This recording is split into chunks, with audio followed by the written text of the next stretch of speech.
This is Tampa Home Talk, and this is your podcast radio show for all things real estate in the Tampa Bay market. I'm your host, Katrina Madewell, and joining me for the show is my favorite lender extraordinaire, Miss Sarah Cricky. Welcome to the show. Thank you. So glad you're here. What do you think? You like the new studio? It's very cozy. I love it. Good. Yeah. Studio launch party this Friday, June 13th from 4 to 7 p.m., 2025. In case you're listening on a different year, because all these go to the archive. And we'll be having it here at the Tampa Home Talk studio. And you can just Google Tampa Home Talk and it will show you right where we are. But that address is 23526 State Road 54 in Lutz. If you're familiar with the area, we're right on 54 next to Livingston. Just look for the Chase Bank and we almost touch them. But just search Tampa Home Talk. It'll show you our location and bring you right to the front door. Public is invited. We'd love it for you guys to come. If you've ever thought about doing radio or a podcast or you want to be involved with the show, come check us out 4 to 7. Sarah will be kicking off her birthday weekend, so she will not be here. So we're giving her an advanced sneak peek here of the studio. So yeah, we're trying. It's new, you know. So if you guys have watched the show and you've seen some of the behind the scenes we're getting ready, we apologize for that. We're working through it, and I promise we'll get it nailed. We'll get it perfect. We're working through the details now. So as always, our shows go to a podcast, so you can just go to Tampa Home Talk, where you've always been able to listen to the show later and pick it up there. If you're listening to the show on the air, because we are now sending it to the station, and we get cut off because we can go a little longer if we want to on a podcast, you can catch the show, every show in its entirety, on Tampa Home Talk. Just go to tampahometalk.com under radio and you can pick up the shows there, or any of your favorite podcast players. You can listen to Tampa Home Talk there too. And our off-air number where you can call or text us anytime you like is 813-377-2775. Again, you can call or text us. If you have an idea for the show, you want to give us some feedback, you think you're going to be the perfect guest, you know the perfect guest, you want us to feature a topic. If you want to know more about something, we will go find the expert and deliver that information to you. So just call or text 813-377-2775. Say hello. Let us know at least your first name and give us a great idea for a show. We'd be happy to go find the expert contributors for that topic, and we will make a show out of it. Sounds like fun, right, Sarah? Absolutely. We've talked about this. As a matter of fact, I think, and we get a lot of ideas for the show around the day-to-day stuff that we see. Mm-hmm. And I know we have other stuff kind of lined up for this hour, but when you think about, remember we had one, you'll tell the story way better than me, but we were looking for a compensating factor, and one of them was an energy audit. Remember? Well, you tell the story better than me. What was it? And I'm like, Sarah, that's a great idea for a show. We need to do that. So we just really kind of got lucky in this particular scenario on this property. We had a buyer that was using a USDA program, which is a zero down program. One of the best programs on the planet as well. It's a fabulous program, but it has rules that are very different from FHA and conventional type loans. In this program, the allowable debt ratio, which is what lenders use to qualify a buyer, is a little lower than what you would get in a conventional or an FHA loan. And when you exceed it, then you have to give USDA what they call a compensating factor. Basically a reason to write the loan or take it. Right. And so they don't give you 12. That's how we used to do mortgages back in the day, Sarah. You are correct. But they don't give you a list of 12 logical things to choose from. Well, they're logical, but they don't give you a long list to choose from. They give you maybe 4 compensating factors to choose from, and you have to make sure your borrower can fit in that box. Do you know what those are offhand? So just curious if you remember. One of them. I know it's a guide thing you probably look up, but I can probably recite 3 of them right now without referring back to that guideline. But one of them is, have you been on your job for a full 2 years? Another is, do you have 3 mortgage payments in savings that you're not spending to close so that you're closing without $0 left? Yeah, so after you spent all your money, if your payment's $2,000, you have $6,000 left over. Correct. So reserves, 2-year job history in the same, not in the same occupation, with the same employer. Which that's a big thing, I guess, this day and age. 2 years is a long time, same job. Is a compensating factor. An energy audit. on the home is a compensating factor. And I can't remember the fourth off the top of my head. But in this particular scenario of this buyer, she didn't meet the 2-year requirement. She had literally just changed jobs the year before in the same line of work, but with a new company. They didn't meet the reserve requirement. The reason they were using USDA was to get that wonderful 0 down payment with no MI, with no very mortgage. small guarantee fee. Correct. Yeah. And so I started staring at, well, what else can I use as a compensating factor? Because they were a little over in the debt ratio. Is that right? Because they were just a little too high, still within the criteria, but too high for an approval without a compensating factor. Okay. So I'm looking at this list and I'm like, an energy audit. Okay. When was this house built? It's pretty new. It's only a couple years old. Sure, when it was built new, that it would have had to have passed some sort of energy audit within the county in order to be completed. Mm-hmm. And so I went on a little bit of a wild goose chase. Home inspectors don't do them. You have to. You're basically certified in that field to do an energy audit. And fast forward, we tracked down an energy auditor that looked at all of the county permitting that we were able to pull online and was able to certify the house met current energy efficient standards. Based on the permits? Based on all of the permitting was extensive. There were probably 30 plus pages because this was a builder. This was a new build. It wasn't like somebody that just replaced their roof, right. You know. So there was extensive documentation on the permitting process that gave that auditor basically everything that they needed. So he didn't have to come inspect the home. He was able to do it based on the permit records? He was able to do it based on the permit. Wow. That's pretty awesome. And he put together a pretty comprehensive report based on what EPA considers energy efficient and things like that versus what this builder actually did. So it worked out. I talk about this all the time in any line of work, right? But certainly ours as well. But in any line of work, and I think it's a John Maxwell thing. Right. I think. If I'm misquoting that, I apologize in advance. You're welcome to correct me online. But 10,000 hours of anything, you gain mastery. Mm-hmm. So if you have 10,000 hours doing any one thing, right? Writing mortgages, doing real estate, you'll have mastery of that subject. Right. So anything.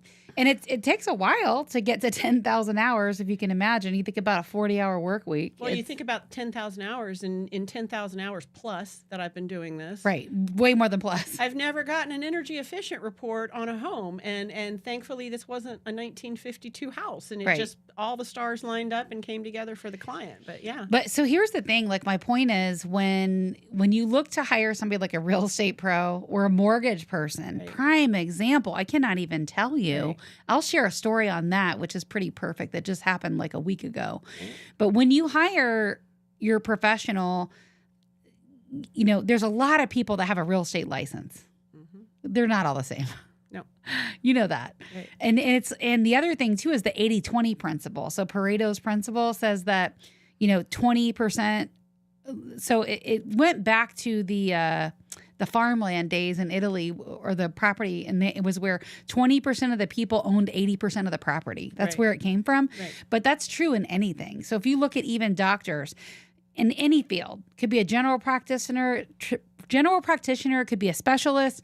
20% of the people in that field are rock stars. Right. They're gonna know things. They're gonna have mastery, right, of that. They're gonna be rock stars. The other 80% are gonna be mediocre at best. Right. And that could be somebody that's gonna be amazing, but they're probably still learning, right? Like our first year in the business, we didn't know anything like what we know now. Right. You learn a lot with all those little things. So the more experience, the more knowledge, the more hours, the more years, like actually with not just how long you've been licensed, but like the number of transactions you've done really makes a difference, because you can avoid all of those headaches that cost you time and money later by not having that experience. Right. So the 20% of agents are going to be the rock stars. They're the one closing 80% of the business. I would say the same thing is true in your field. Right. You're often like top in production for loan officers all over the country. You've made the top 5. I know you have. So my borrowers that have unique situations don't have to worry that I'm learning detracting from their loan. Because Right. there's But not, that's the truth. right. That's how it happens. Right. So I'll share a story real quick to pivot back to what I was mentioning earlier. Yeah. And this is why I say all lenders are not created equally. Right. And you know me, I have a strong personality. And when it comes time to negotiate for my client, Right. you don't want to be on the other side of that. You don't. Like, Right. you're going to want to be my client. You're not going to want to be the person on the other side. Right. And I get along well with my peers. It's not that. I get along very well with my peers. And I'll tell you how that played out in this particular story too, because the buyer's agent on my listing is an agent that's been around for a while. We've had a deal together. She's Right. great to work with. And so in this particular situation, we had multiple offers, which we're not seeing a lot of in today's market. And we're going to talk about the state of the market and Right. some dynamics and all of that sort of stuff. But the thing about it is we put a provision in the contract because we had multiple offers that the buyer would have their appraisal within 14 days on the contract. And you know as well as I do, Sarah, they could get that appraisal down to the wire right before closing, right? Like, I mean, depends on how on the ball that lender is and when they're Right. ordering it and all this stuff. Right. So we're about 2 weeks into the contract, right? Okay. And my team alerts me, hey, we haven't heard anything back on this appraisal yet, Right. and the lender is asking for an extension on the appraisal and also closing.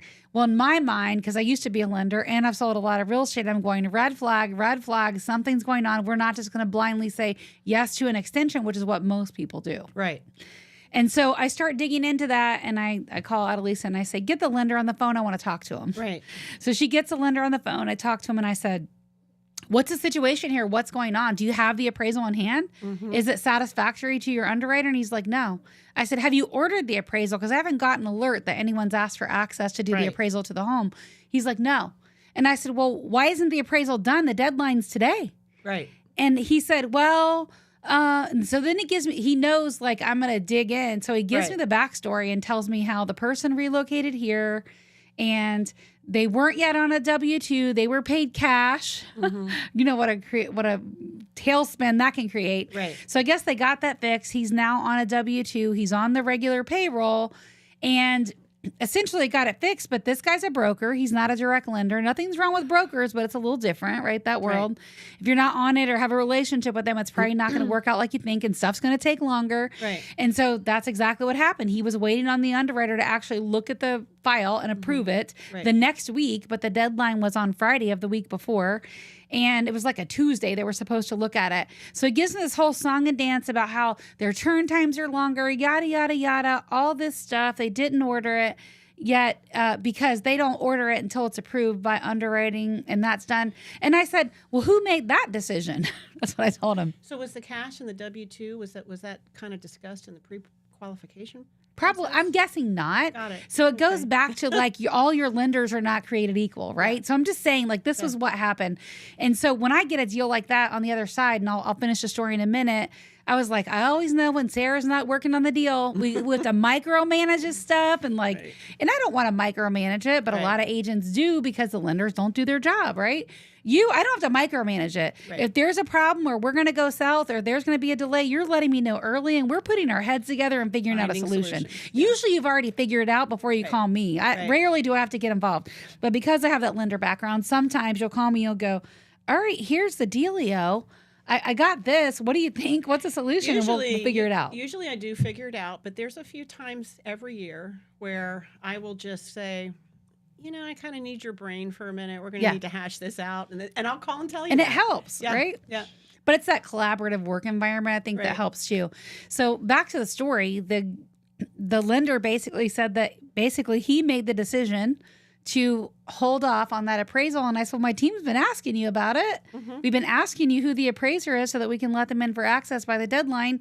And when I asked him basically who made it, and then he was like, oh, yeah, we're not going to spend the buyer's money on an appraisal until we're done. And I said, well, you know what? I said, I think we got a problem here, and you should have discussed this with the buyer's agent because Right. you made a decision for that buyer that they're against what they're contractually obligated to do Correct. under the agreement. And so I think a lot of lenders don't look at it from that perspective. perspective, like this is a binding contract. You can create a lot of havoc for your buyer. Right. And so I called the buyer's agent right away and I said, here's a dealio. Here's a conversation I just had with the lender. Is this a regular lender you work with? She said, no. It's somebody who was like a family friend. They did a deal. And I said, okay, that makes sense. Right. And I said, well, here's what happened. Here's what's going on. I said, they basically asked me for an extension on the appraisal and on closing. And of course I start diving in why to find out, because I've got that lender background, and I find out that he intentionally withheld he didn't order the appraisal. Right. And so I said, I think, and she's like, okay, well, what do you want me to do? I said, I want you to get on the phone with your buyer and have a conversation with them about that, how this lender is making different decisions for them that they've already agreed to contractually. They've made that decision for them, and now they're in breach of contract, or they will be after today. So I need you to talk to them and explain that to them and make sure that they understand what's going on here, and let them make the decision on what they want to do, because they're going to be out of contract as of today. They'll be in breach. And so sure enough, she calls the buyer. They're like, no, we were in a multiple offer situation. The buyer loves it. The seller's made some repairs, already, so that we could pass an FHA inspection. And now there's a few more things that got tagged on the appraisal afterward that we're also having to fix. But, I got to call my seller and tell my seller, hey, they want an extension. If I'm a seller, I'm asking a lot of questions on that, right? So essentially, in a nutshell, I had to explain to the buyer's agent how that works. She goes, well, what do we do? How do we know if he's doing it? I said, look, the way this works is there's an AMC involved. They're going to put that order in, and an appraiser is going to pick up that order. It's a round table. Someone will grab it and they'll take that order. I said it's no different than an agent getting a alert, right? That someone's generated a lead and they want an agent to pick it up and call a client. Same thing. The appraiser is getting a new order, which is a new client. I said, so someone's going to pick that up right away. You're not going to have to wait. Someone's going to grab it. So that lender ordered it on a rush. Someone picked it up that day and was trying to schedule it for Monday. And this was a Friday. But all of that, like if I had been a jerk on the other side, right? Or like the agent that doesn't work well with other agents, you need to have a good relationship with your co-op agent.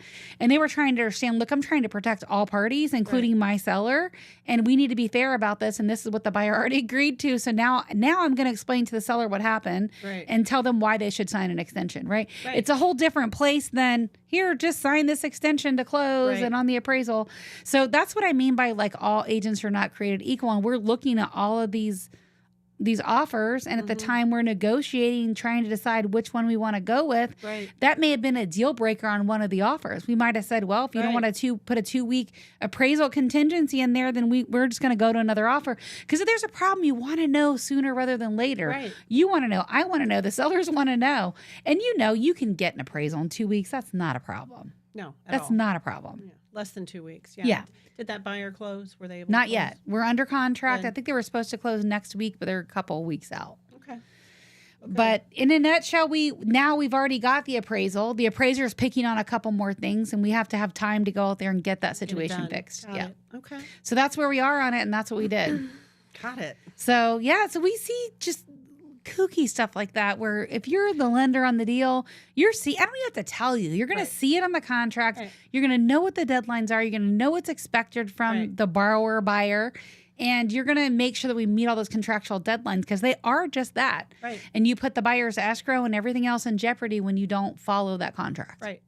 How many people do we see during the heyday in the last couple, 2 or 3 years, that flat out lost their money, lost everything? I mean, the people that bought my house, remember that?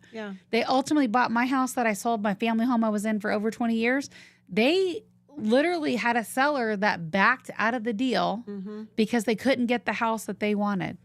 Because they missed a deadline. And it was agent owned, and the seller said, nope, we're just going to sell it to somebody else for more money. No, and communication's really important. It doesn't take that long to get an appraisal. I was talking with someone on your team last night about a home inspection where there are substantial issues with big ticket items.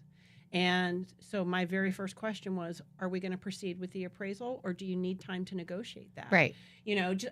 Which makes sense, but there was a deadline. You were talking about that earlier. A deadline. Correct. Yeah. So at that point, but it's just the dialogue back and forth to problem solve, and you should be doing that up front, not not leaving people on a need to know basis, trying to figure it out in your own Right. mind, you know? And a good lender wants to protect you from spending that money on an appraisal if you're not past all the issues in the inspection. Right. But at the same time, if there was a deadline on there, You have to you would communicate, move that along. Figure out problems, yeah.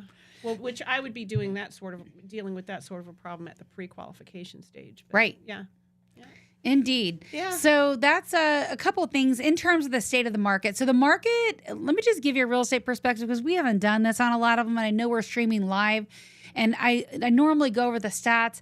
I'll tell you the market's very different from one neighborhood to the next. Danielle and I talked about this a week or two ago, where we will go in. I see weird stuff. Like we'll go in and pull the comps for a listing, and I'll see all these actives, or maybe one pending or zero pending. There's nothing pending, but there's all these active properties for sale, and there's a handful of solds. So number one, that data right there tells a story. If there's a bunch of active and no pending or one pending, and then less amount of solds, that tells us our absorption rate's moving up quickly.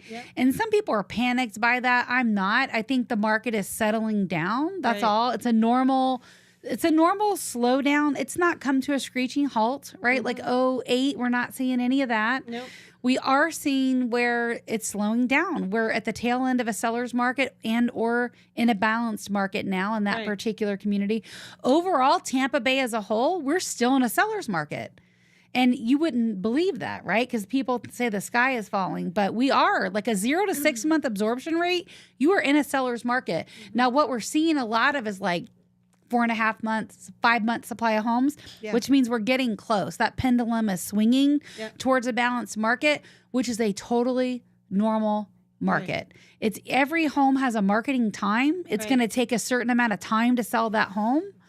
And, you know, you're going to have to be priced correctly. You can't overshoot like you did 2 years ago. You got to be priced correct, or you're going to be a sitting duck, not selling. And you're going to be wondering why a buyer that actually went pending on a home that might have picked yours chose a different one because you were priced too high. So you can't miss that market. You got to have an agent that sold properties in a market like this one that understands it, understands how to read the data and the market and all the information.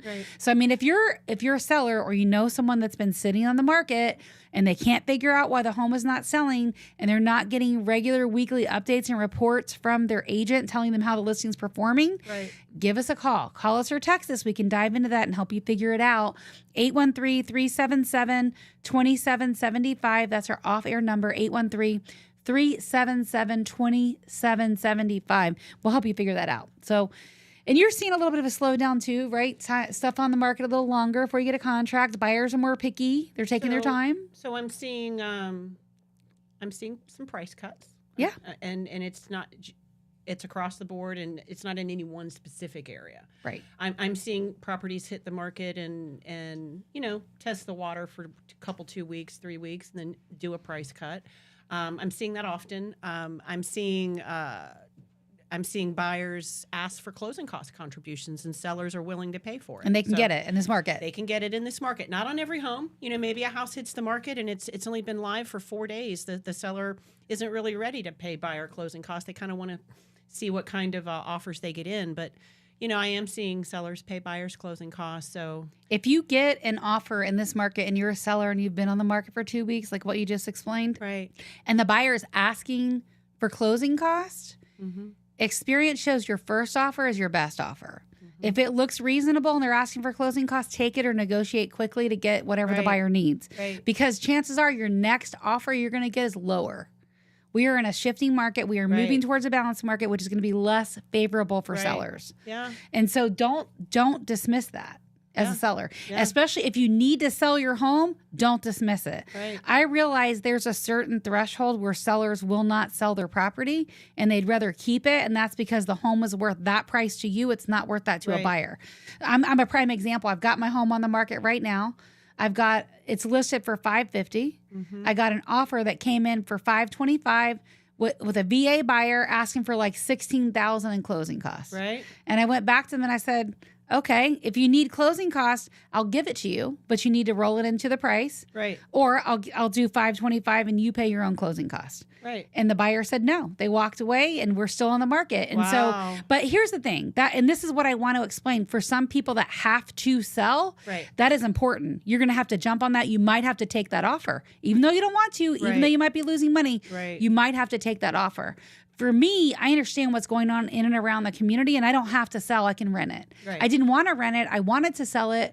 But Right. for that price, would I rather rent it? And the answer is yes. So for me, my house is worth $550 or $525. Right. Where to a prospective buyer, that particular buyer that I had that could have pulled the trigger, that's a net offer of what, 510? Mm-hmm. Yeah. So if I'm paying 15 grand in closing costs, Right. it's a net offer of 510. Right. So I had to make that decision in that moment. Do I want to take it or do I want to wait and And a lot of possibly rent sellers it? aren't in that position. They can't do it. Yeah. They can't do it. And that Yeah. this is where your agent guiding you through the process and understanding what your situation is, they're going to guide you appropriately. Right. Right. For some, like my house is empty. I'm So paying there's that- staging. There's that fear of maybe I'm leaving money on the table.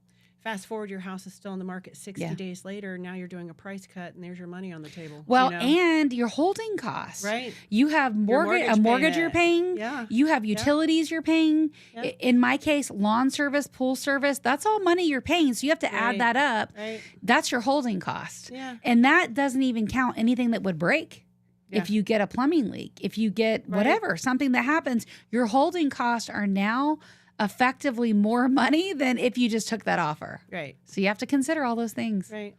And that's a thing that experience brings that, Yeah. you know, you're not going to get if you're a new agent or if you just started selling in the last several years. We've been in an extreme seller's market for a long time. Yeah. So I read a stat that said, I think it was 94% of every agent still selling properties right now in this market have never experienced a balanced market, Yeah. let alone a buyer's market, which you and I work We've through been that through every pain. market. That's hard.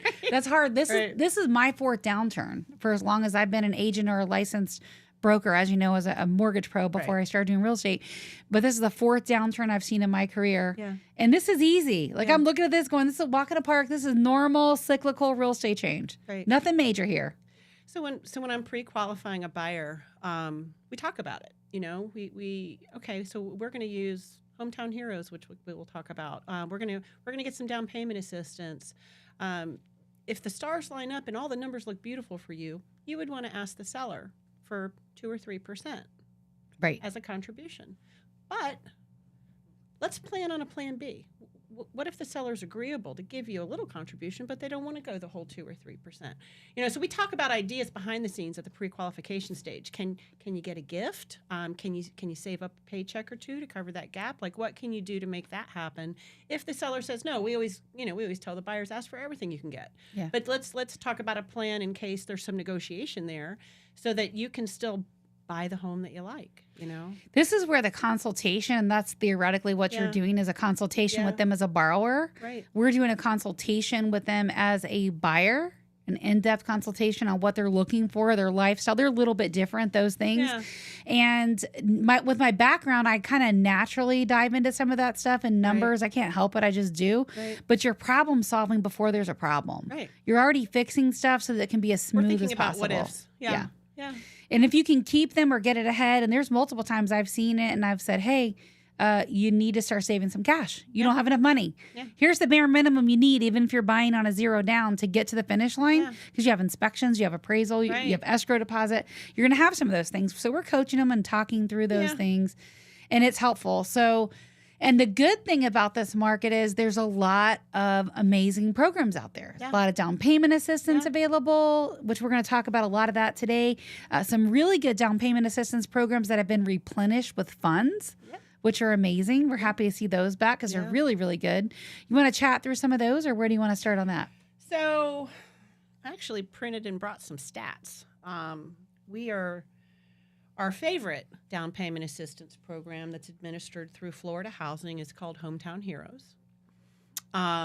It's a stellar one. Talk about why that one's better. So it's just great. I'll give you a little backstory on it. Okay, so it was first introduced back in June of 22. it was funded with $100 million. Okay, so when that program came out, it had what's called an occupation list. And it wasn't a really strict occupation list. It wasn't just for law enforcement or people in the medical field. Police, firefighters, you could work for a child care facility or for a veterinarian, and your job could potentially be on that list. So they came out with an occupation list. They funded it for a year with $100 million. At the end of that year, which went quick. Well, actually, in that first year with that occupation list, the funds lasted almost for a full 12 months. Because it was stricter. Yeah, and then it was depleted. They brought it back, fast forward in July of 23, with the same $100 million, and they took away the occupation list. You just had to be working full-time being at least 35 hours a week. The money was gone quick at that point because basically, anybody that's a first-time home buyer that hasn't owned in 3 years was eligible. So the money came out July 1st and was fully depleted August 22nd, like $100 million. Okay, that's quick. So they infused a little more funds into that program in 23. In November of 23, they infused $36 million into that program. On the 6th of November, it was fully depleted December 22nd, and then it was gone. So I want to talk about that for a minute because there's a thing called the Sadowski Fund here in the state of Florida, and it's where a portion of your closing costs, I forget which tax stamp it is, but I forget if it's intangibles or I think it's tax stamps on the mortgage. There's a huge portion of that goes to the Sadowski Fund, which is meant for down payment assistance programs, affordable housing, helping the elderly with repairs they can't afford. Yep. So that Sadowski Fund was meant to do those things. And a lot of the state legislators would sweep that money and use it for other things. Yeah. And DeSantis took a hard, firm stance that we're going to do this. Our people need it. People were hit hard by COVID. The rates are higher. Yep. And so they use that money for its intended purpose. So I was happy to see that. Right. So with and Florida Housing doesn't just administer the Hometown Heroes program. It has multiple other different forms of down payment assistance that typically never run out of funds. Okay. And I can talk about the nuances of how those programs work, but suffice to say, when they are paid back, some are forgivable, but some are not. Some are paid back. When they are paid back, that money goes right back in the pot. Which it should. To go to more first-time home buyers. It should. Yeah. Homes appreciate over time, right? Significantly. Right. And if someone or something or some program gave you that money to help you get into your first home, which is hard to save for your first down payment on a home. Yeah. I know I worked 3 jobs to do it without any down payment assistance. Right. That gift should be reciprocated to someone else that needs it in the future. Right. And I'm going to break down a little bit how that kind of works. But so back to 24, another $100 million was given in July 1st of 24, and it was totally committed by the 20th of August, 2024. There have been a little fallout funds. And when I say fallout funds, I mean people who reserve money, lenders that reserve money for their borrower. And maybe their borrower's loan doesn't get approved, or maybe there's property condition issues and the loan doesn't close. So those funds are then re-released so someone else can use them. We call it kind of fallout money. So there have been a few rounds of that fallout money, but here's a big number, okay? So that $100 million that was infused into Hometown Heroes in 2024, that facilitated a total sales well, first of all, it facilitated 6,181 transactions. So that's 6,000 people that probably would not have purchased. So here's a bigger number. The total sales price on all of those properties, $2,022,763,000, $763 and $919. So over $2 billion worth of real estate transactions. I said that wrong, but which our market may be in a totally different place if we didn't have those. Right. I believe that. Right. The average sales price across the board on those loans, $342,261. So imagine, I mean, that's a big number in terms of real estate. It's a really great program that helped a lot of homeowners get into homes, and we're about to have it back July 1st of this year. Yep, which we can already start using, right? We can already we can't get under contract and reserve it, or not yet? Yeah, okay. We can't use it yet. The funds are being appropriated right now. We expect to see some feedback on that sometime, I want to say, second to third week in June for the kickoff July 1st. So we can't see an interest rate. We can't reserve funds. They're going to be revamping part of the guidelines. We haven't seen. You don't know what it is We yet? haven't seen what they're changing yet. Okay. Any idea or Nope. speculation on that? Not No yet? speculation. Nope. But here's what we are doing. We are underwriting loans now that are going on contract to close after the 1st. And we're underwriting them to last year's guidelines.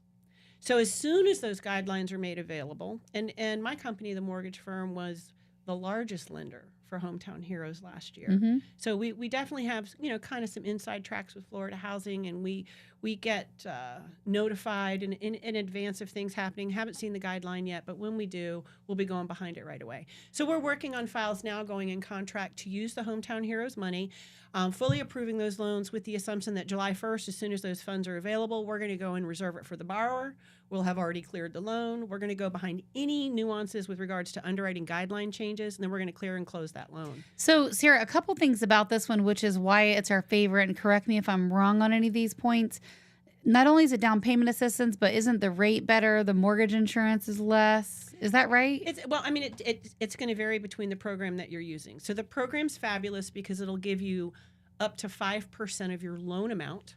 Okay, so when you're in a $300,000 price point, for example, you're talking 16. I don't have a calculator, but which is your first-time home buyer price range. So if you're using Hometown Heroes in conjunction with an FHA loan, your mortgage insurance is going to be what it is. It's a fixed factor for FHA, and they charge everybody the same thing in the whole country. Okay? I thought the rates were preset on those. No? If you're I'll explain that a little better. Okay. If you're using a conventional product and you meet the what are called AMI, area median income requirements, you could get a break on the mortgage insurance and the payment because we can use a special feature with Fannie Mae and Freddie Mac that will give you a break on that mortgage insurance. There are income limits that apply.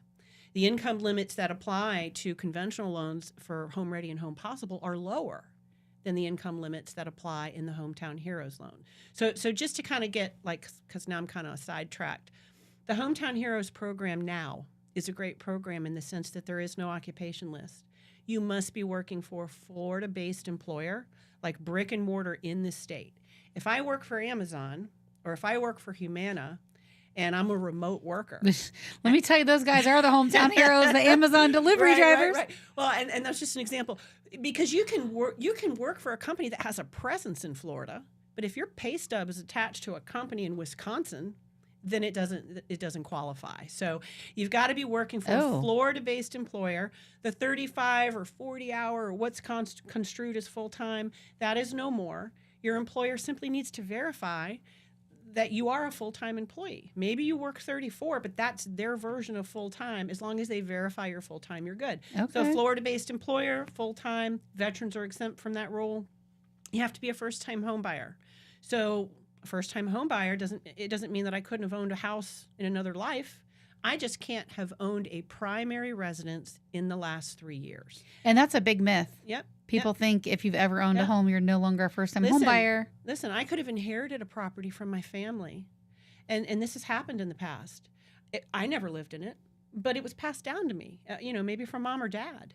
And that's okay. You just can't have owned your primary for the prior 3 years, okay? So a lot of people don't understand that as well.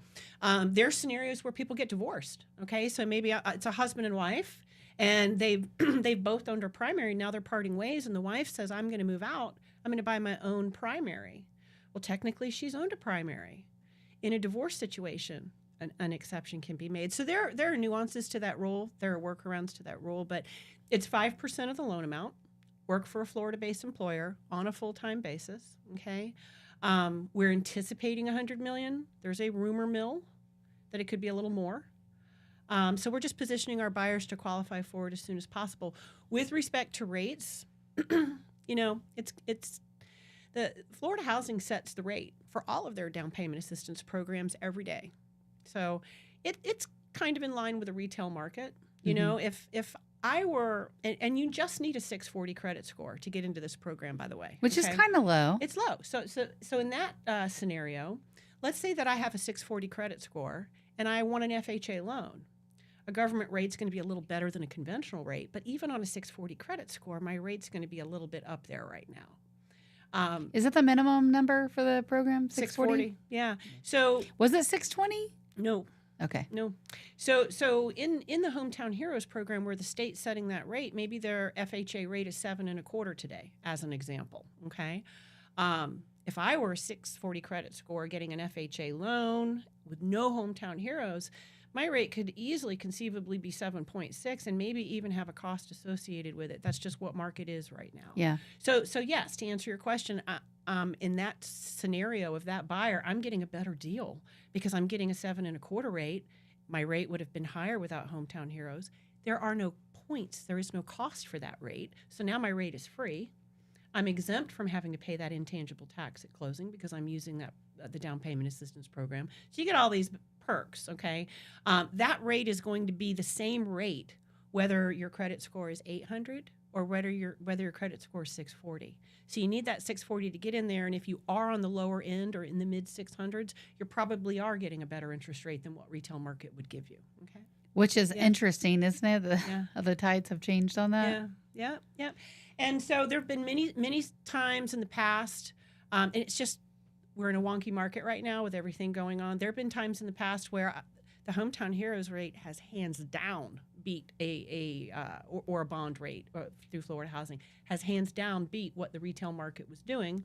They don't go through multiple price changes a day like the regular market does. Their rate is set once per day, and that's the rate that we sell for that day. So there's some people listening to this right now that are in complete shock that the rate is 7 anything. Yeah, no, and but these are normal rates. They are, and I'm not saying that I'm not. We're not writing USDA loans that are in the 6s. We are.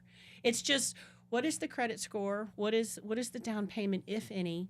Do you need the assistance? What box do we fit it in? And then we go from there. Do you remember the shock factor when the rates started hiking from like that 3-4%? Yeah. And they were like in the 5s. The more you guys were dead for a minute. It was sticker shock for a lot of people. Yeah. I'm not going to lie. And now people are like, man, I wish I was telling people at the time, I was like, listen, yes, the rate's not 3 or 4% anymore, but you need to buy a house. You want to buy a house, right? You have to buy it based on your circumstances. And you don't want to not buy a house because of the rate. You want to buy a house you can afford whatever the rate is. Right. Because the last thing you want to do is sit back and now the rates are in the 7s and go, man, I didn't buy when they were in the 5s. I should have bought when they were in the 5s. So it's the old nuance of, and it's just everybody has a different mentality about it. We have these fabulous pre-qualified buyers that are just sitting on the side of the pool. We're going to wait for rates to come down. Okay. Well, guess what happens when rates come down? Yeah. Everybody jumps in the pool. Yep. And when everybody jumps in the pool, guess what happens to property prices? Yeah, you're competing with multiple offers. You're going to have to bid up on price. You're bidding up on price. So I mean, the the joke, the funny thing to say is marry the house and date the rate. Yeah. As soon as the market corrects itself, we're absolutely going to hop in and do a streamlined rate reduction loan for you and get it down to where it'll be easy peasy lemon squeezy. Yeah. So with regards to the Hometown Heroes and how it actually works, we facilitate it in-house as the lender. You're not going to 2 different entities and applying for 2 different loans. We handle all of the documentation. Our underwriters certify those loans. And what you're doing is you're agreeing to a silent second mortgage, a silent second lien on your property. And so in the Hometown Heroes program, you're going to get 5% of your loan amount up to $35,000 with a minimum amount of $10,000. So if maybe I'm using Hometown Heroes and my property is only $175,000 and 5% is not quite $10,000, you're still getting $10,000. Okay. So we when you sign up for that sort of down payment assistance, it's at 0% interest. You have no payment, you pay no interest. It is literally just a silent second mortgage. So you're using this money for free. And so the for free is until. And so what is the until? Well, the until is if you sell it. Or refinance it, right? Yeah, I'm going to break it down for you. So if you sell it, just like anybody else's second mortgage, they're going to expect to be paid back. Let's say rates get better and you call and say, hey, I can get down to 5. Let's do a rate reduction loan. We're going to pay that off in the refi. We're going to get rid of it. We're going to lower the interest rate. You cease to occupy it. This program is designed to help first-time home buyers. Oh, I forgot about that one. Achieve their primary home. Okay, that's what it's intended for. It's not intended for investors. So you buy it and say, oh, thanks for that Band-Aid. I'm going to move out and rent it out 6 months later. they will call the note and expect to be repaid at that point. How do they see that? How do they know? I mean, one Is it the tax bill? You move your homestead. Oh, There are ways for them to figure it out. It's just not designed for investors. Right. It's a good deal for people that have been working really hard to get into their first primary home. yeah, and it's a great program. So it's great. I mean, it's again, you're using their money at 0% for nothing, and it's a wonderful program to help people facilitate that. If you're thinking about buying, you're trying to figure out how to start, where to start, what you need, how to begin, if your credit score is good enough, if you have enough money to get in, what down payment assistance programs are available out there to you that you qualify for, or any of that stuff, we can help. Yep. Our off-air number is 813-377-2775. Again, 813-377-2775. For those of you watching on the live stream, you may notice we no longer have commercial breaks because we're doing the podcast first, and then it's going to the station to air at that point, not live. But this is Tampa Home Talk. I'm your host, Katrina Madewell. Big thank you to Sarah Cricky with the mortgage firm, official show partner of Tampa Home Talk, and they've made it possible for our show today. Remember, love where you live, or we're going to fix it. Welcome home.